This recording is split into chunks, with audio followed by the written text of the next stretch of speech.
আসসালামু আলাইকুম ওয়া রাহমাতুল্লাহি তাআলা ওয়া বারাকাতুহু। গল্পের নাম সত্যের আলোকে।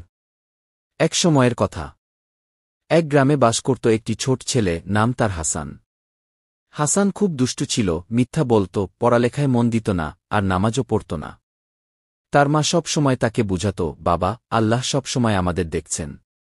তিনি সত্যবাদী আর ভালো মানুষদের ভালোবাসেন কিন্তু হাসান কোনো কথা কানে তুলত না। একদিন গ্রামের মসজিদের ইমাম সাহেব গ্রামের বাচ্চাদের নিয়ে একটি গল্প বললেন। তিনি বললেন, যে মানুষ দুনিয়াতে সত্যের পথে চলে, আল্লাহ তাকে পরকালে জান্নাত দেবেন। আর যে মানুষ মিথ্যা বলে ও অন্যের ক্ষতি করে, সে দুনিয়াতে অস্থির থাকবে আর আখিরাতে শাস্তি পাবে।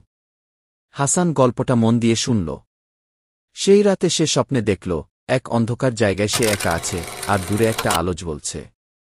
সেই আলো থেকে একটি কণ্ঠস্বর ভেসে এলো, হাসান, যদি তুমি সত্য পথে চলো, নামাজ পড়ো আর মায়ের কথা শোনো, তবে এই আলো তোমার পথ দেখাবে। ঘুম থেকে উঠে হাসান কাঁদতে লাগল।